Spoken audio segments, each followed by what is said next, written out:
मंगलकरण वीतराग विज्ञान नमो ताहि जाते भये अरहंतादि महान करि मंगल करि ओ महान ग्रंथ करण पास जागे मुझे समाज सब पावे निज पद राम।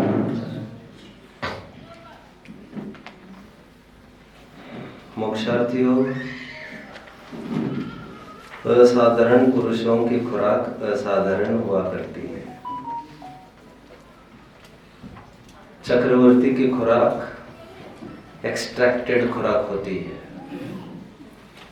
उसे आम जन पचा नहीं पाते। Only for extraordinary people. मोक्ष मार्ग प्रकाशक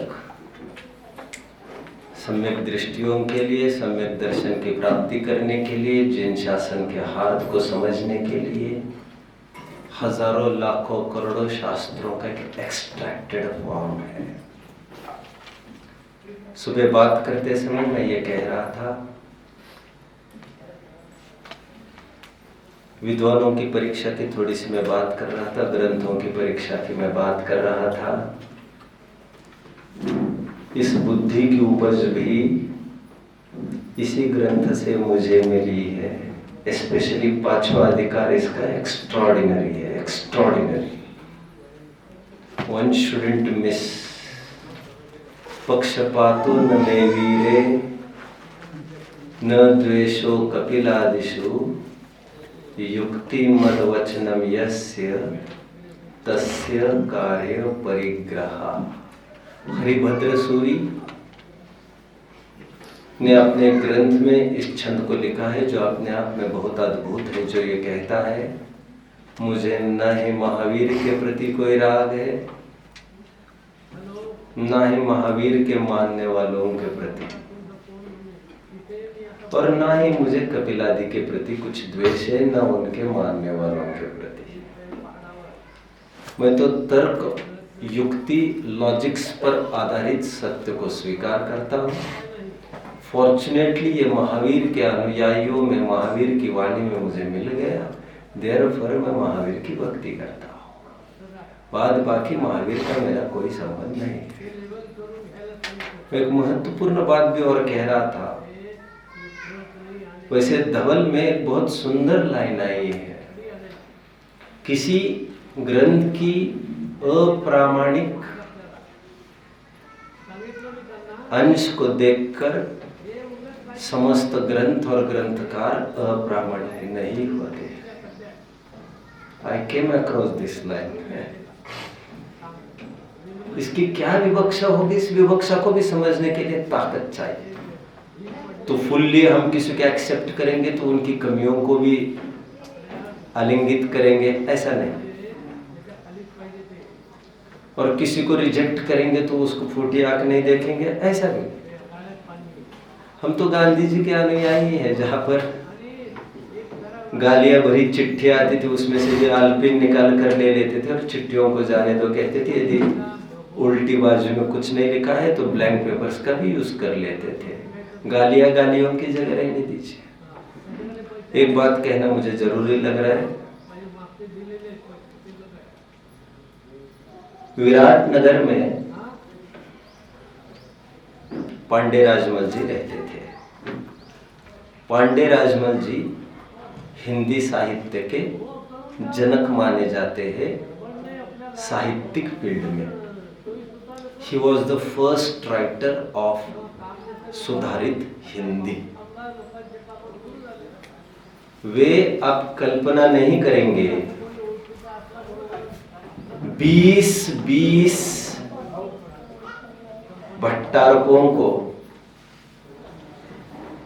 जो घेर के बैठ जाते थे उनको चारों तरफ, उनको बीचों बीच बैठकर पढ़ाते थे।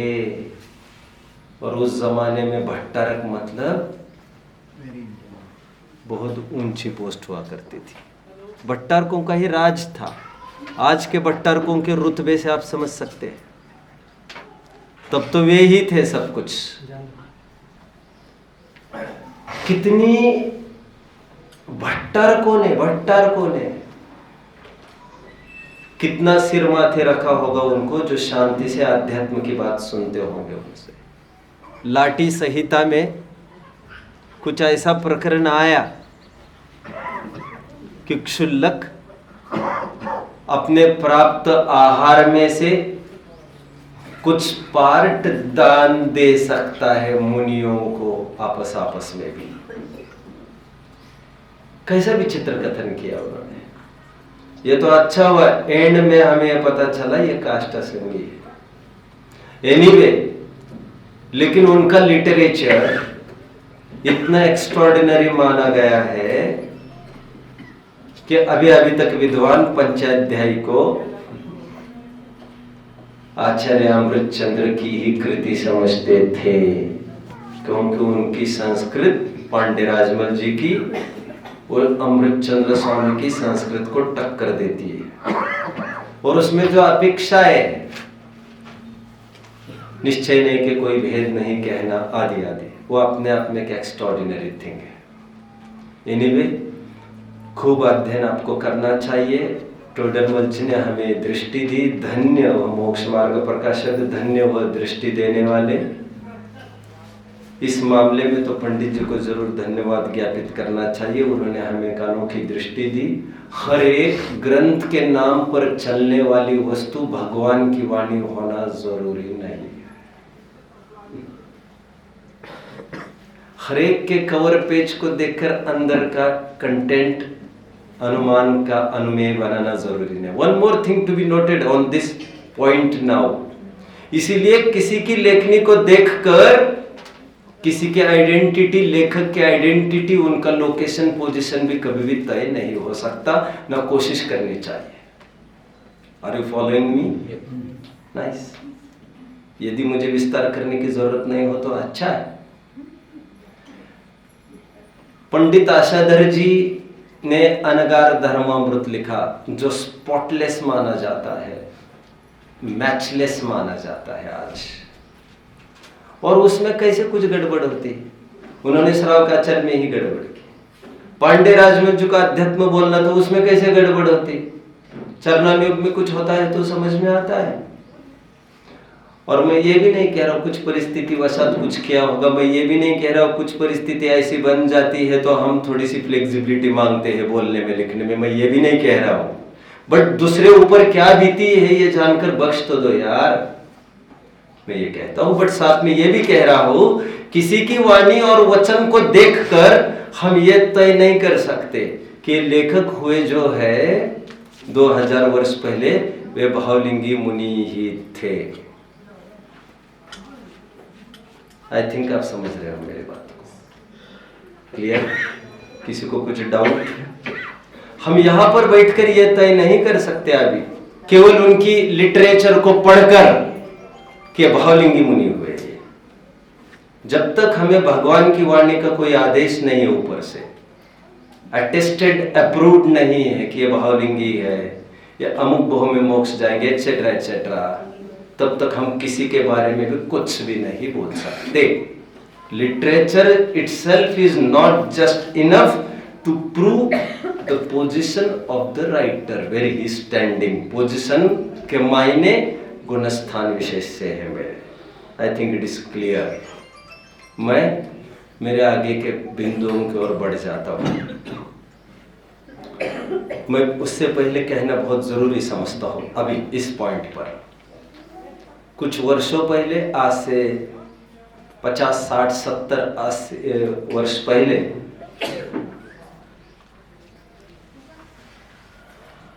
जवाहरलाल जी हुए, पंडित जवाहरलाल जी, भिंडर वाले from Rajasthan, a profound scholar, जिनके अच्छी पकड़ मानी जाती थी कर्णानुयोग आदि ग्रंथ में। 15 साल बेड रिडन रहे। वैसे मेरे पास रिपोर्ट 10-15 साल पहले की है, 15-20 साल पहले की, और तब ये रिपोर्ट थी कि 15 साल से बेड रिडन है। उन्होंने लिखा हुआ, उन्होंने क्या किया देखिए। मोक्ष मार्ग प्रकाशक में काफी गलतियां हुई है, ऐसे उनके दिमाग में आया। वे और उनके फॉलोअर्स, उनकी अपनी दुनिया। तो उन्होंने मोक्ष मार्ग प्रकाशक विशेष एक ग्रंथ लिखा है।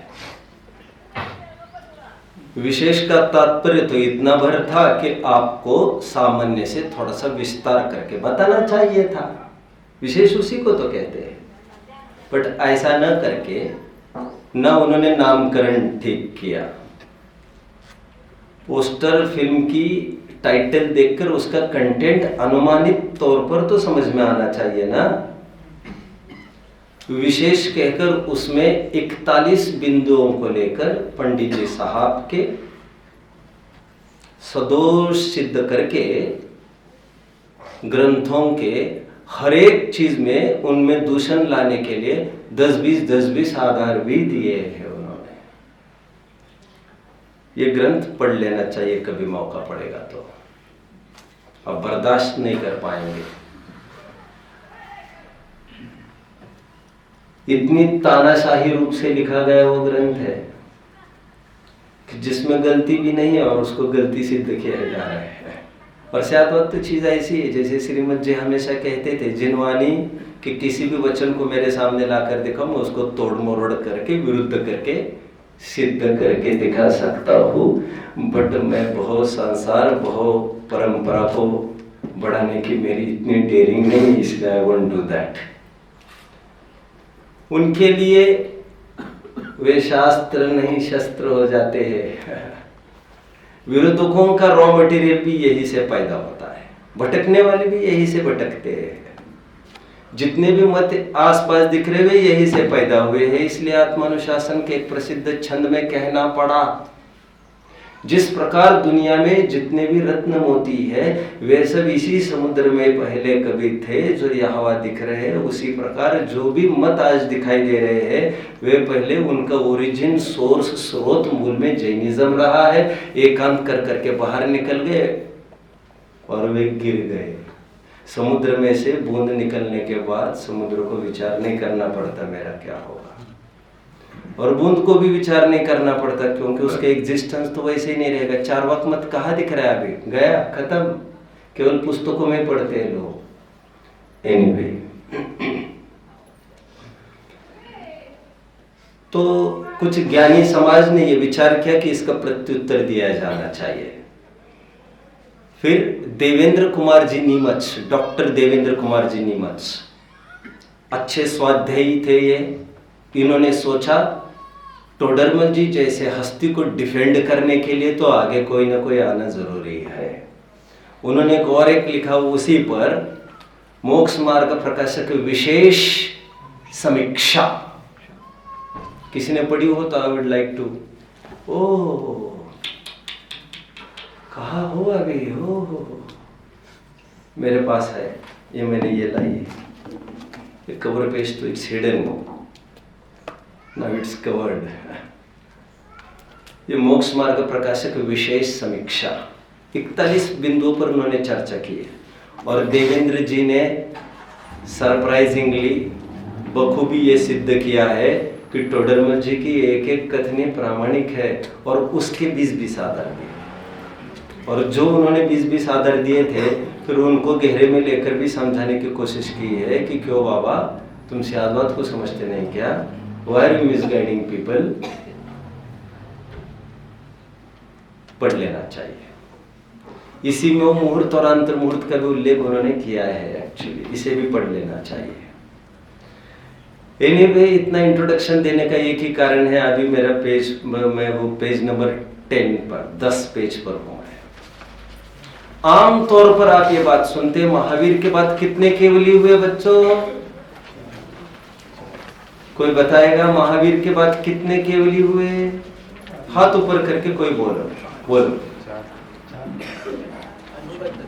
ये 4 कहां से चालू हो गया यार? 4 एक ने चालू किया, सबने चालू किया। 4 3 लगभग ये उत्तर आता है, महावीर के बाद कितने जन निर्वाण को प्राप्त हुए, कितने जन केवल ज्ञान की प्राप्ति कर पाए? गौतम, सुधर्म, जम्बू स्वामी। ये ट्रेडिशनल फ्लो चलता है, राइट। अब ये एक प्रकरण है, देखो कैसे एलिगेशंस होते, मैं थोड़ा आपको सैंपल दिखाता हूं। अभी जैसे जवाहरलाल जी ने कैसे एलिगेशन किया, देखिए। वे कहते हैं ऐसा नहीं, पंडित जी इज रॉन्ग, क्योंकि केवल 3 नहीं कई हुए। वे भी सही कह रहे हैं, वे भी सही कह रहे हैं, 3 नहीं केवली कई हुए। ये तो अनुबद्ध केवली हुए, अननुबद्ध केवली तो कितने ही हुए। अनुबद्ध केवली मतलब कहने की जरूरत नहीं, सीरियली लिंक्ड अप, अनुबद्ध। इसे सतत केवली भी कहते हैं, अविरत केवली भी कहते हैं, केवली in continuity, without leaving the baton, एक दूसरों को पास करते गए और बैटन का नीचे नहीं गिरना। जैसे जिस दिन महावीर को निर्वाण की प्राप्ति हुई, सेम डे गौतम को केवल ज्ञान की प्राप्ति। जिस दिन गौतम को निर्वाण की प्राप्ति, सेम डे सुधर्माचार्य को केवल ज्ञान की प्राप्ति, एंड सो ऑन। ऐसे 3 अनुबद्ध केवली हुए, बट कई केवली हुए हैं, और अंतिम केवली श्रीधर केवली हुए हैं, जो कुंडलपुर से निर्वाण को प्राप्त हुए हैं। तो टोडरमल जी इज सैडली मिस्टेक, चूक गए। और फिर उन्होंने इसमें जोर लगाया है कहने में कि श्रीधर किस प्रकार तिलोय परिणति के आधार देते हुए कि श्रीधर अंतिम केवली हुए थे, और अंतिम केवली कोई जम्बू स्वामी नहीं थे। कितने जन मुझे समझ रहे हैं अभी जो मैं कह रहा हूं? कोई नहीं समझ रहा है? अरे बोलो ना, कुछ तो करो यार। फोन में हैंड रेस कर दे तो यहां पर क्या दिक्कत है? Anyway. अभी ऐसे होते हैं एलिगेशंस, इसे कहते हैं बाल की खाल फिजूल निकालते रहो और हीरो बनते रहो और अज्ञानियों के दिल पर राज करते रहो। उनको लगता है वाह क्या होता है, उनको लगता है टोडरमल जी को चैलेंज दिया इन्होंने, और ग्रंथों के आधार की बात दिखाते हैं वे। आम जनों को ये लगता है। अब देवेंद्र, मैं एक एग्जाम्पल दे रहा हूँ आपको, ये कोई पढ़ के दिखाने भी नहीं वाला, जो सिलेक्टेड है that will be my part. मैं अपने इसमें लूंगा, जैसा आएगा जो मुझे इंपॉर्टेंट लगेगा वो पार्ट में I will cover all the things. इसीलिए भी मोक्ष मार्ग प्रकाशक कुछ विशेष, ये जो डाला गया कुछ विशेष, वो इसीलिए सोच समझकर, सचमुच यही विशेष है। विशेष के नाम पर वो विरोध दर्ज किया है उन्होंने, और वे उसमें नाकाम रहे। एनीवे, पुण्य से निर्जरा मानने वाले थे वे, काफी सारे कंसेप्ट। अभी जब कंसेप्ट ही पटरी ही अलग है तो तालमेल टोडरमल जी के साथ तो नहीं बैठ सकता तुम्हारा। तुम सदा सुखदास जी को पकड़ लो और चाहे किसको पकड़ लो। इसलिए कह रहा हूँ, सदा सुखदास जी भी टोडरमल जी के ही परंपरा के, लेकिन चरणानुयोग में ऐसे कोई ग्रंथ मिले, प्रकरण मिले तो कदाचित मिले। पंडित जी के प्रकरण में ऐसा पूरा सैद्धांतिक टच है, पूरा दूध का दूध और पानी का पानी। यहाँ पर कहाँ गुंजाइश है ऐसी कुछ? अभी देवेंद्र जी कैसे डिफेंड करते हैं मैं आपको सिखाता हूँ, दिखाता हूँ। देखो देवेंद्र जी क्या कर रहे, तुरंत देवेंद्र जी कह रहे, नाना पंडित जी ने जो लिखा है महावीर के बाद 3 केवली हुए, उन्होंने उनके आधार दिखा चुके सब। जवाहरलाल जी, देवेंद्र जी भी अपने आधार अभी देने लग गए। वे ये कह रहे हैं तिलोय परिणति अध्याय 4 गाथा 1476, and I think you are referring towards 1477 I think, yes, जिसमें आपने एलिगेशंस दिखाए। बट एक गाथा पीछे चलकर देख लेते थोड़ा, उसमें साफ यति ऋषभ सेन आचार्य स्वयं क्या कहते, देखिए गाथा में, देखिए यही की लाइन है। आचार्य यति ऋषभ के अनुसार तीर्थंकर महावीर के निर्वाण के पश्चात 62 वर्षों में 3 केवली हुई और तत्पश्चात 100 वर्षों में 5 श्रुत केवली हुए। खत्म। हमने तो ये प्रूव करके दिखाया कि पंडित जी जो जो भी कहते हो भगवान की वाणी कहते हैं। अभी एलिगेशन करना है यदि तुम्हें, तो तुम पंडित जी को क्यों पकड़ रहे हो? उनको पकड़ो, यति ऋषभाचार्य को। आपको एक सैंपल दिखाया मैंने, कितने जन समझ रहे हैं बात को? इवेंचुअली प्रूव यही हुआ कि पंडित जी गलत नहीं है। अभी केवली और अनुबद्ध केवली यह भी एक स्यादवाद है। हम कहे 3 ही केवली, मैं कहूं पूरे क्लास में 2 ही व्यक्ति है, तो 2 मतलब those who are attentive, that's all, बाकी are not attentive. I was talking about mental presence, not physical presence. तो अपेक्षा तो मेरे ज्ञान में है। तो इस प्रकार 41 बातों की बात हुई है। आपको बस इतना पता चलेगा, लोग कुतर्क, अपनी बुद्धि का प्रयोग कुतर्क के रूप में कैसे कर सकते हैं, ये आपको पता चलना जरूरी है। और डिफेंड भी कैसे किया जाता है, खूब अध्ययन करना पड़ता है बच्चों इसके लिए। कुछ भी काम सहज साध्य नहीं हुआ करता। आपके सामने जो सरल आई दिख रही है बात, वो इतनी सरल नहीं है, वैसा कुछ भी नहीं है। एनीवे, आइए अपने आगे के बिंदु की ओर बढ़ते हैं। नाउ फिर से पेज नंबर 10 पर आप आइए। पेज नंबर 10 पर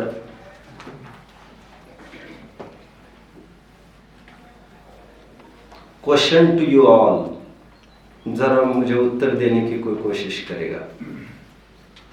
यहां पर लास्ट पैराग्राफ में 4th लाइन, उसको सुनने का निमित्त पाकर गौतम नामक गणधर ने अगम्य अर्थों को भी जानकर धर्मानुरागवश अंग प्रकीर्णों की रचना की। मिल रहा है सबको? Good good good. What is this अंग प्रकीर्णक? Would anyone like to focus? What is अंग प्रकीर्णक? टोडरमल जी की स्टाइल थोड़ी अपनी अद्भुत है, एक विशेष स्टाइल है उनकी। बोलो, कोई बताएगा? थोड़ा फोकस करना जरूरी है। देखो, शायद मुझे जिन्होंने सुना वे थोड़े बहुत तो बोल सकते ही है। द्वादशांग एक सूत्र है, पहले अध्याय का 20वां सूत्र, जरा बोलिएगा। श्रुतम मतिपूर्वम द्वैनेक द्वादश भेदम। सिंपल सूत्र। कभी तत्व सूत्र पर भी सेशंस होने चाहिए, पाक्षिश इस पर भी सेशंस, शिविर होने चाहिए। एक्स्ट्राऑर्डिनरी बात को सामने लाने की कोशिश की जा सकती है उसमें। शुद्ध ज्ञान की परिभाषा की जा रही, शुद्ध ज्ञान उसे कहते हैं जो मति ज्ञान पूर्वक होता है, और ये 2 प्रकार का है, द्वय। और ये 2 प्रकार के, ये 2 प्रकार में से एक के अनेक भेद है और एक के द्वादश भेद है। द्वैनेक द्वादश भेदा। फॉलो कर रहे हैं बच्चों? अभी फॉलो होगा।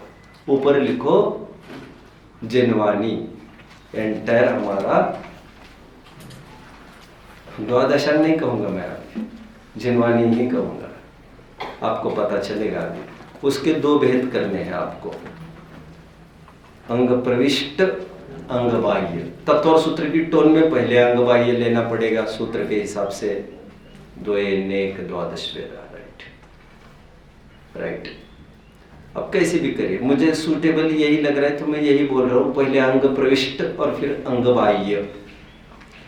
जो हम द्वादशांग कहते हैं वो अंग प्रविष्ट होता है, इसलिए द्वादशांग इज नॉट ऑल। अंग बाह्य भी है, द्वादशांग के अलावा भी जिनवानी है क्या? और अभी कभी उसी में गर्भित करके कोई बात करते है तो सामान्य कथन करता है। मैं ये नहीं कह रहा वो गलत है, मैं ये कह रहा हूं पंडित जी ने इस शब्द का प्रयोग क्यों किया है। I am attracting your attention here. अंग प्रविष्ट मतलब 12 अंग। और व्हाट इज अंग बाह्य? अंग बाह्य के अनेक भेद होते हैं, और किन्हीं आचार्यों ने ये कहा है, इन्हीं अनेक भेदों को अब दूसरी अपेक्षा में 14 भेद भी कह सकते हैं। And these 14 are nothing but प्रकीर्णक। प्रकीर्णक का शाब्दिक अर्थ होता है फैला हुआ, इसलिए प्रकीर्णक और एक का अर्थ है, बोलिए बोलिए। इसमें रचना में आता है ना, किसी प्रकीर्णक रचना होती है किसी की। तारों को भी प्रकीर्णक कहते हैं, तारों को, तार का प्रकीर्णक। चौथा अध्याय देख लेना चाहिए तत्वसूत्र का। व्हाट इज प्रकीर्णक? फैले हुए। आप ना बच्चों में हमेशा कहता रहा हूं, मैं हमारे बच्चों को तो निरंतर बताता हूं, कोई बहुत कुछ पढ़ने की गरज नहीं होती है। आप किसी भी चीज को, शब्द मिला आपके पास, आप उस शब्द में झूम जाओ। अभी मैंने कल सुना कि एक जन ये बोल रहा था, नए बच्चा है, उनको थोड़ा मुश्किल पड़ रहा है।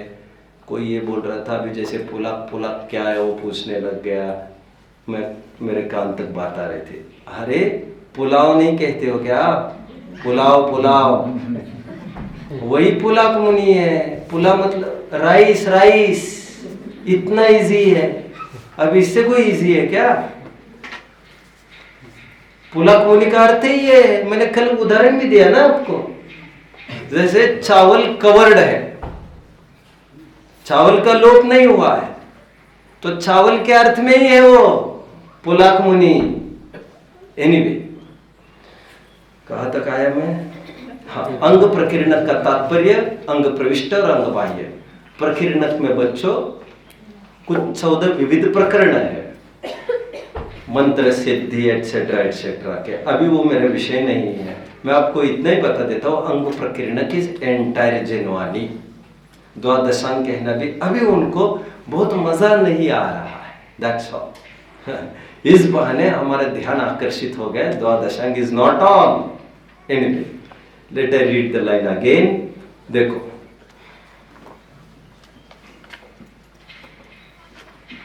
हाँ, गणधर ने अगम्य अर्थों को भी जानकर धर्मानुरागवश अंग प्रकीर्णकों की रचना की। राइट? आगे के पॉइंट की तरफ बढ़ जाइए। एक वैसे ही जाते जाते बात है, एंड की बात कह रहे हैं, वैसे ही प्रेरणा ही करनी है मुझे अभी। इसके अंतिम बात देखो, ग्रंथ लुप्त होने के 4 कारण बताए पंडित जी ने, बड़े इंस्पायरिंग है और आंखों में शायद पानी आएगा, ऐसा भी है। देखो क्या कहते, ग्रंथ 4 कारणों से मिट गए। एक तो कह रहे हैं काल दोष से दुष्टों के द्वारा आक्रमण हुआ खूब, और यह हवा सब नष्ट भ्रष्ट होते रहे ग्रंथ, यह हवा चले गए। अब मैं इसमें समय नहीं लगाऊंगा ज्यादा, क्योंकि मुझे किसी ने कभी सुना होगा तो मैं काफी बताता हूँ। फ्रांस की लाइब्रेरी ने ये चैलेंज दिया है कि हमारी लाइब्रेरी में जैन दर्शन के जितने ग्रंथ है, इससे ज्यादा ग्रंथ बाहर भारत में हरगिज नहीं मिलेंगे। अभी सुनकर आपको आश्चर्य तो क्या होगा, खैर प्रवचन सार जर्मनी से यहाँ आया है, तब जब सैकड़ों वर्षों से वे लोग पढ़ रहे थे। और हमारे एक विद्वान आदिनाथ नेमिनाथ उपाध्याय, एन उपाध्याय, प्राकृत डिपार्टमेंट के प्रिंसिपल, राजाराम कॉलेज कोल्हापुर, तो ये जब पढ़ाने जाते थे वहां पर, तो उन्होंने वहां का सिलेबस का ब्रोशर देखा, तो उनको लगा ये कुंकुंदाचार्य देव का ये कौन सा ग्रंथ रखा है इन्होंने, I want to see that granth. फिर वे यहाँ पर वो ग्रंथ लेके आए थे। अब इससे तो आपको बहुत आश्चर्य नहीं होना चाहिए बच्चों, किस बहाने कौन कौन से ग्रंथ हमें मिले हैं। तो ये काफी सारे विदेश में चले गए। मेरे पास 20-25 लाइब्रेरीज के प्रॉपर है भी, कौन सी लाइब्रेरी में कितने हैं, 40, 50, 60 हजार प्रकार के ग्रंथ तो आम हैं 10-20 देशों में। मैं एक बात भी हमेशा कहता रहता हूँ, जब एक ग्रंथ मिल नहीं रहा था और उसे बहुत डिस्परेटली कोई चाह रहा था, आचार्य विद्यानंदी जो अभी अभी दिल्ली में थे, कुन भारती के, उन्होंने सब जगह ऐड कर दी, ये ग्रंथ मुझे चाहिए, यदि ये ग्रंथ कोई देगा तो हम उसे मुंह मांगी कीमत देंगे। तो यूरोपियन किन्हीं कंट्रीज की लाइब्रेरी से 4 दिन में रिस्पॉन्स आया, ये हमारे पास है 5 लाख, ब्रिंग इट। ऐसा भी है बच्चों, वैसे ही मत समझे यहीं पर है सब कुछ। एनीवे में तो कहा चला गया, मुझे सब कहना भी नहीं है। 4 कारणों से ग्रंथ हमारे नष्ट हो गए कह रहे। 1, काल दोष से, दुष्टों के द्वारा। 1, 2, महान ग्रंथों के अनभ्यास से।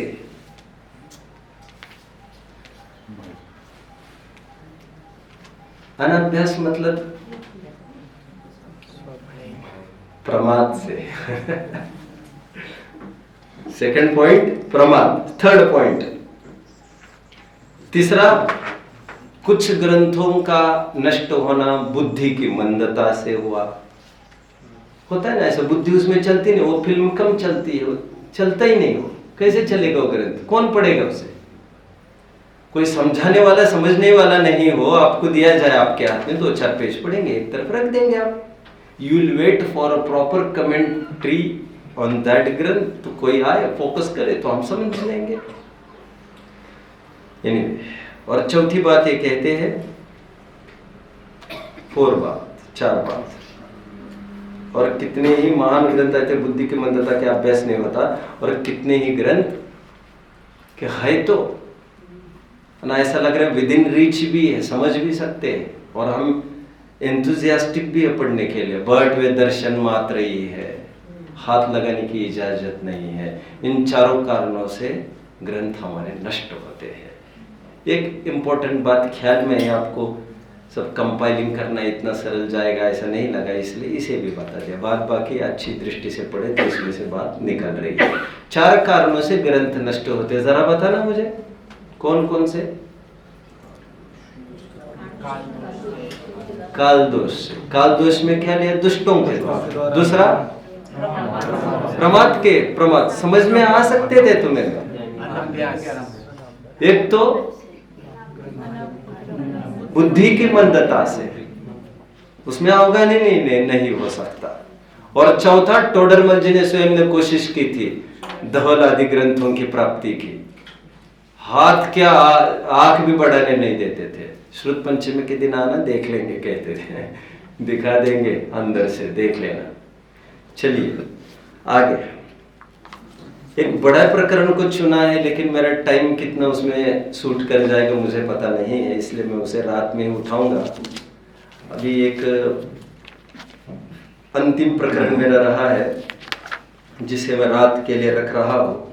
हाँ, एक ही चीज अभी पढ़ के दिखानी है, फिर मैं कुछ क्वेश्चन आंसर्स को एंटरटेन करूंगा। पेज नंबर 17 खोलिए।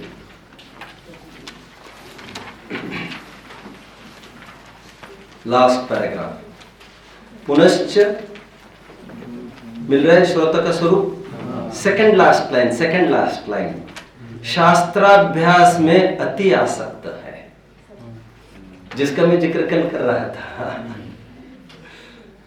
जो पुराना श्रोता का लक्षण बताया है। इट्स नॉट दैट कि अभी उसका इंटरेस्ट थोड़ा कम हो गया है, ऐसा नहीं। नया मुल्ला तो जोर से बांग देता ही है, लेकिन पुराना मुल्ला और जोर से देता है, ऐसा ये कह रहे हैं। शास्त्राभ्यास में अति आसक्त है। बस अभी एक बिंदु पर मैं केवल चर्चा करूंगा, जो वक्ता के स्वरूप के प्रारंभिक 4 लाइन से उन्हें अच्छे से पढ़ के आ जाना, उसे मैं रात्रि में देख लूंगा। अभी केवल प्रश्नों की मैं थोड़ी सी बात करता हूं। देखिए कुछ प्रश्न आए हैं। एक प्रश्न तो ये आया है, अच्छे प्रश्न आए हैं, ठीक है। परम औदारिक शरीर मतलब क्या, ऐसा प्रश्न आया है। वैसे मैं आपको ये भी कहने के लिए बहुत उतावला हूं कि जो जो प्रश्न आपको उत्पन्न हो रहे हैं, इसका उत्तर इन्हीं ग्रंथों में है। कुछ भी प्रश्न पूछे, मैं इसी में उत्तर दिखा सकूंगा आपको। 150 पेज को लिया भी, लेकिन वो किस रूप में मिलेगा कह नहीं सकते।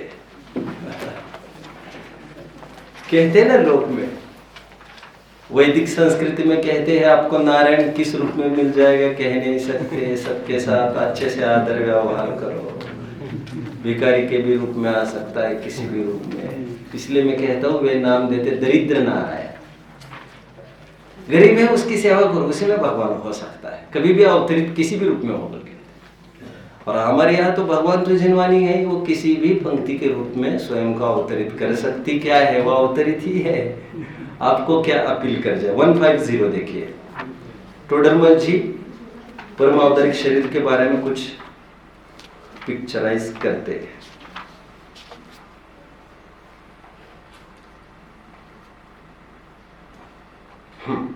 देखिए समाधान नीचे,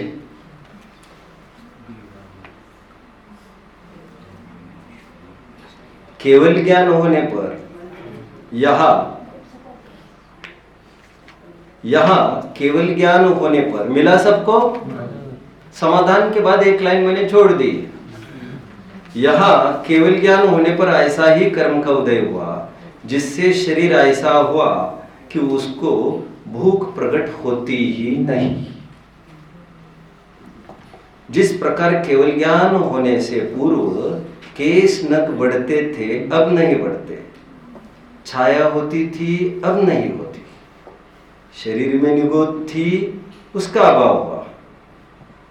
बहुत प्रकार से जैसे शरीर की अवस्था अन्यथा हुई, उसी प्रकार आहार बिना भी शरीर जैसा का तैसे रहा, ऐसी भी अवस्था हुई। प्रत्यक्ष देखो, औरों को जरा व्याप्त हो तब शरीर शिथिल हो जाता है, इनका आयु पर्यंत शरीर शिथिल नहीं होता, इसलिए अन्य मनुष्यों के और इनके शरीर की समानता संभव नहीं है। बस ये परमावतारिक शरीर की बात करें। अब नाम इसमें आया नहीं परमावतारिक, बट आपको यही इसी ग्रंथ में मिलेगा। एक इंपॉर्टेंट पार्ट ये है इसका, तीर्थंकरों की ही आवश्यकता नहीं है। केवल ज्ञान होने पर आज तक छद्मस्तों को जो औदारिक शरीर था, औदारिक शरीर की एक प्रॉपर्टी स्पेसिफिकली मेंशन करनी हो तो वो यह है, जिस शरीर के आश्रय से निगोदी जीव रहते हैं। ऑफ कोर्स बादर निगोदी, अबे अनंत कहने की गरज नहीं है, क्योंकि निगोदी जब भी होते वे अनंत ही होते हैं। अनंत बादर निगोदी जीव जहां रहते हैं, ऐसे औदारिक शरीर को, ऐसा मनुष्य का शरीर वो औदारिक शरीर है।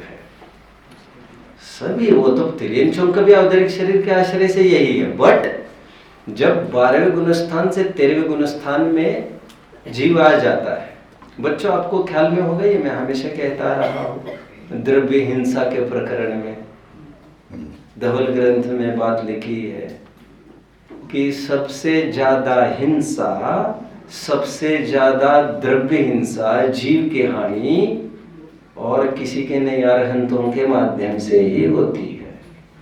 क्योंकि जब वे 12वें गुणस्थान से 13वें गुणस्थान को स्विच ऑन करते हैं तो औदारिक शरीर के आश्रय से रहने वाले अनंत बादर निगोदी जीव खत्म हो जाते हैं। वहां पर प्रश्न पूछा धवल में, प्रकरण दूसरा चल रहा है, कितनी हिंसा हुई है तो, और इतने बड़े व्यक्ति के द्वारा। वहां पर उत्तर दिया, द्रव्य हिंसा हिंसा नास्ति, द्रव्य हिंसा हिंसा नहीं होती, भाव हिंसा ही हिंसा है, जिसका आधार प्रमाद है। प्रमत्त योगा प्राणियोपरोपणम हिंसा, हिंसा में प्रमाद परिणति मूल है। बंद हो अध्यवसाय से, प्राणी मरे व न मरे, अयदाचारस्य निश्चिता हिंसा, पयदस्य नत्थि बंधो। मैंने प्रवचन सार की भी गाथा का आदर दिया, अभी समय सार की भी गाथा का। इनमें तो ये औदारिक शरीर की ये स्पेशलिटी है, और बाकी काफी बातें बता रहे हैं परम औदारिक शरीर की, सॉरी, कि परम औदारिक शरीर की परछाई नहीं होती, एटसेट्रा एटसेट्रा, केश नाखून नहीं बढ़ना आदि आदि, ये सब इसकी स्पेशलिटी है, इसे परम औदारिक शरीर कहते हैं। कोई डाउट होगा, क्लियर नहीं होगा तो पूछ सकते हैं। नेक्स्ट क्वेश्चन, अच्छा प्रश्न आया है, ये प्रश्न दमदार आया है, अभी देखता हूँ कौन बता पाता है। हाँ प्लीज। ऐसा कहता है कि निगोद के जीव जो है हाँ वो पूरा विश्व में ठसोठस भरे हुए हैं, Right. इंक्लूडिंग सिद्धालय में। राइट तो जो अरिहंत के जितने भी अरिहंत है तो वो जहाँ जहाँ पे उनका शरीर प्रमाण है, उतने शरीर प्रमाण में कोई भी निगोद का जीव नहीं रहता होगा। 8 स्थान पर बादल निगोदी जीव के रहने का निषेध है, जिसमें आहारक शरीर पर नहीं रहता है, 2 वैक्रिक शरीर पर भी, इवन देवों के शरीर के आश्रय से नहीं रहते बादल निगोदी। 8 स्थान ऐसे बताए हैं, 4 तो स्थावर के बताए और 4 एक आहारक शरीर, आहारक रिद्धि होती मुनिराज को, उसके आश्रय से भी बादल निगोदी नहीं रहते। नारकियों का वैक्रिक शरीर, देवों का वैक्रिक शरीर और परमावतारिक शरीर, इनके आश्रय से बादल निगोदी जीव नहीं रहते, मतलब चले गए, अभी नष्ट हो गए। 12वें गुणस्थान के अंतिम पैच का ये पूरा वर्णन है, आपको देख लेना चाहिए मूल ग्रंथों को। और कुछ? हाँ एक बार परम अवतारिक शरीर बन गया तो हाँ। उसके बाद तो टोटली निगोदिया जीव की हिंसा बच गई। बच गई? ऐसा भी हुआ, बच गए। हाँ, बच गई। हुई नहीं, हाँ? बंद हो गई। बंद हो गए, ठीक है। तो ये भी मतलब अच्छा अच्छा हुआ, हुआ। ठीक है। अच्छा आपको लगा था अच्छा, मुझे ऐसे कुछ नहीं लगा। चलो ठीक है। हाँ अबे अच्छा क्या है, शरीर ही याद छोड़ना है, शरीर के आश्रय से खोल रहे थे, उसका क्या मतलब है? वो देव आते उसको जलाते, क्या होता है क्या नहीं होता है, उसकी कोई बड़ी बात नहीं है, ठीक है। चलिए एक प्रश्न आया है, देखिए, सिद्धों का स्वरूप खोलिए जरा। ये तो एक सिंपल बात है, ये प्रतिपक्षी कर्मों का नाश मतलब क्या? प्रतिपक्षी मतलब विरोधी, अपोनेंट, इसके तो छोड़ दीजिए। एक बात आई है, सिद्धों के स्वरूप में नीचे से लगभग सेंटर की लाइन है ये नीचे, और जिनके नौकर्म का संबंध दूर हुआ है, इसलिए समस्त अमूर्तत्व आदि आत्मिक धर्म प्रकट हुए हैं। कितने जन को मिल रहा है? Good good good good. बात आई है अमूर्तत्व आदि आत्मिक धर्म प्रकट हुए। कोई इस पर फोकस कर सकता है? वैसे प्रवचनों में मिलेगा ये सब, बट अभी आया है तो मैं इस पर भी फोकस कर देता हूं। कोई बोलेगा? देखिए, लिसन नाउ, इसीलिए मैं कहता हूं गोपाल दास जी को एक बार पढ़ना जरूरी है, जैन सिद्धांत प्रवेशिका, बहुत जरूरी है। मुझे प्रतिजीवी गुणों की कोई परिभाषा बताएगा? अनुजीवी और प्रतिजीवी दोनों की परिभाषा कोई बताएगा? कोई नहीं। हो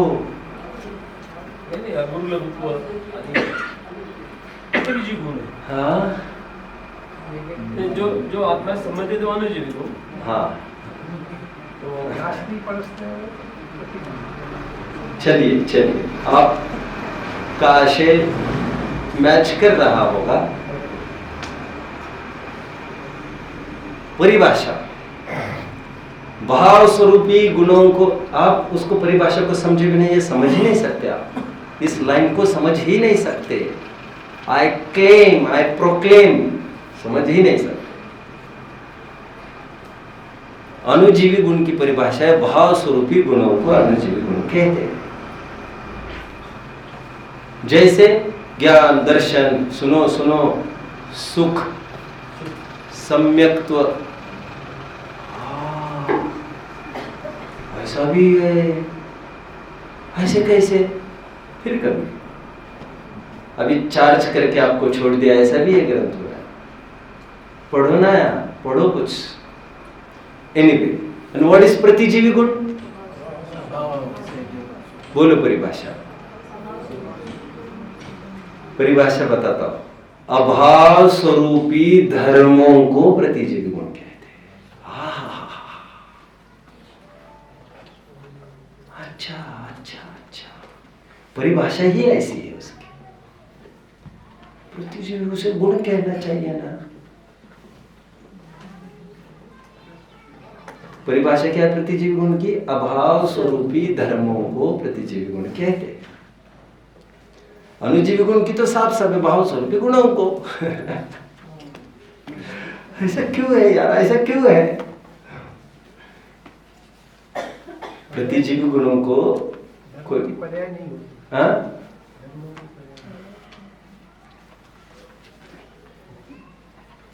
प्रतिजीवी गुणों को धर्म इसीलिए कहते हैं क्योंकि it tests negatively. It seems कि दीज आर होते भी है निगेटिव सेंस में, जैसे अव्याबाधत्व, अगुरु लघुत्व स्टार्ट्स फ्रॉम नास्तिपरक। देयरफॉर इन्हें धर्म कहा गया है तो सब आत्मिक।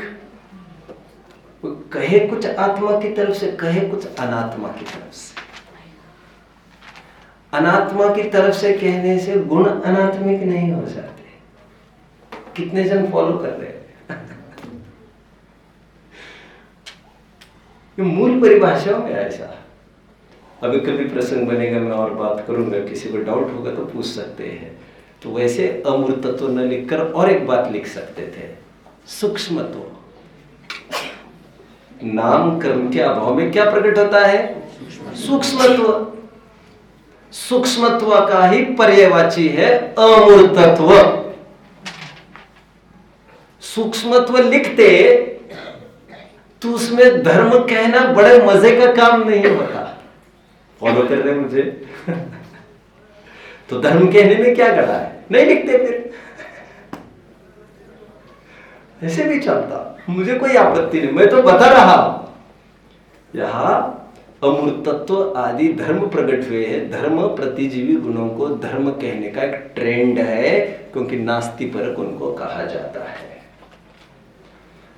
जैसे मैं काफी एक्सरसाइजेस कराए हैं, काफी कराए हैं, अभी कुछ सैंपल दिखाता हूं। जैसे हाँ, और ये अनुजीवी प्रतिजीवी गुण सभी द्रव्यों में है, ऐसा नहीं कोई जीव में ही है। जैसे स्पर्श रस गंध वर्ण, यह क्या है? यह पुद्गल का अनुजीवी गुण है। अचेतनत्व क्या है? यह पुद्गल का अथवा धर्माकाश काल का भी प्रतिजीवी गुण है। जैसे हम कहते हैं अमूर्तत्व, वैसे उनका अचेतनत्व, नास्तिपरक का, दैट इज इनफ। प्रतिजीवी गुण ऐसे होते हैं। ये एक एंगल बताए प्रतिजीवी गुण का।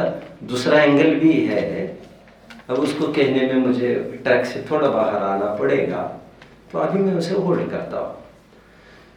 ठीक है, और एक प्रश्न है, और कोई चाहता हो तो मुझे बोल सकता है, आप कंटिन्यू करें तो मैं उसको फोकस कर सकता हूं, मुझे कोई ऐसी बात नहीं है। सिंपल क्वेश्चन आया है, शरीर संस्कार आदि विक्रिया से रहित, अब इसका कोई अर्थ खोल सकता है?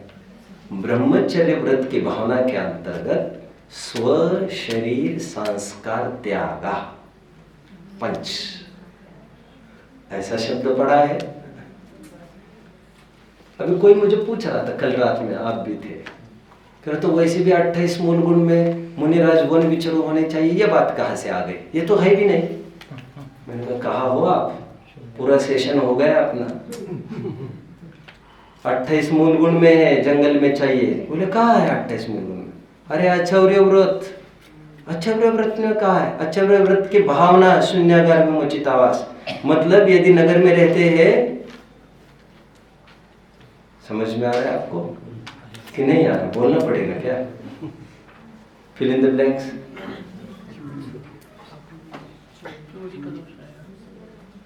चोरी का दोष लगेगा ऐसा कोई कह रहा है, यदि वे नगर में रहते हैं तो। सूत्र बोल रहा है, सूत्र बोल रहा है।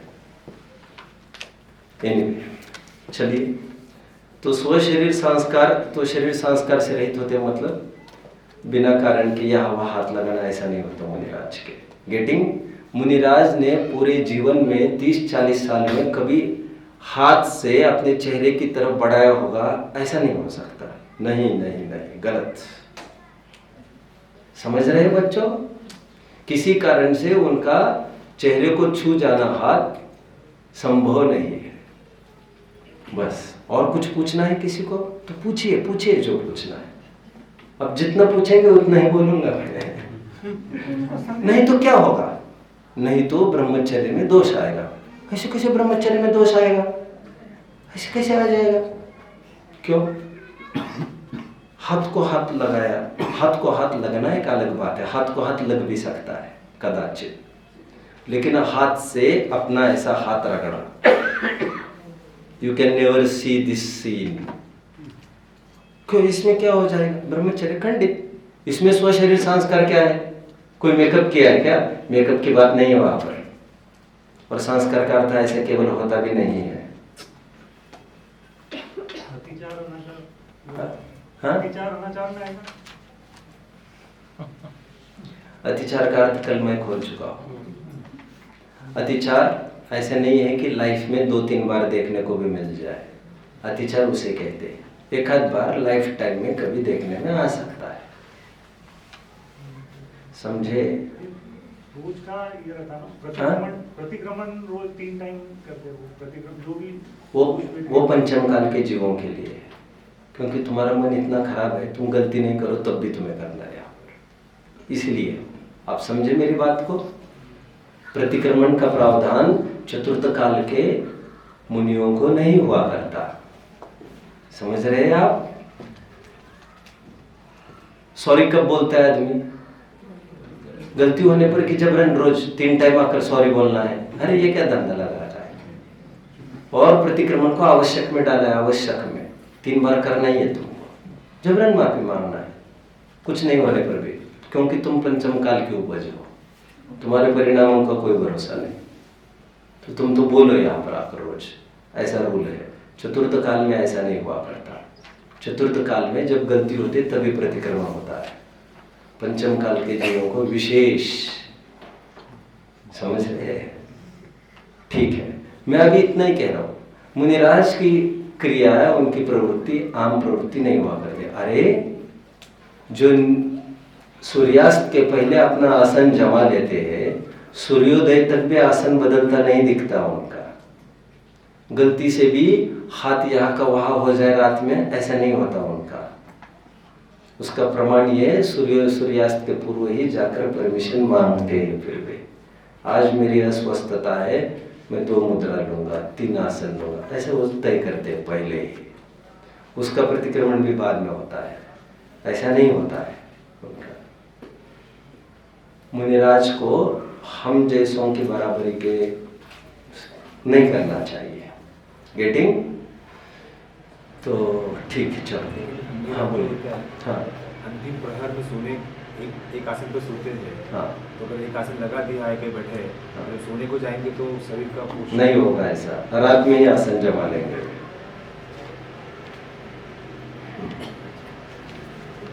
ऐसा नहीं होगा। रात में हलन चलन बिल्कुल नहीं, किसी भी प्रकार में। अभी सभी ध्यान में बैठे या जो भी सामायिक वगैरह उसी मुद्रा में सोना भी होगा, सोना भी उसी मुद्रा में हो जाएगा। फिर एक आसन वाला जो शब्द प्रयोग है तो फिर उसी आसन में बने रहेंगे। पूरा सूर्योदय तक उसी आसन में हाँ, जागते रहेंगे, लेकिन आसन उनका सोया होगा। हाँ, ये तो हमें फोटो बना कर दिखाए गए हैं सब, इसलिए हमारे दिमाग में घुस गई है। ऐसा नहीं है कुछ भी। मूलाचार ग्रंथ पढ़ लेना चाहिए। ठीक है, चलो ये हो गया है। अब मैं आता हूँ मेरे दूसरे प्रश्नों की ओर, क्योंकि आई थिंक मेरा time is about over. I think it's over. I should आ गए हैं तो आई विल लीव। तो बीच में रह जाएगा, मैं इसे फिर से ले लूँगा। ओम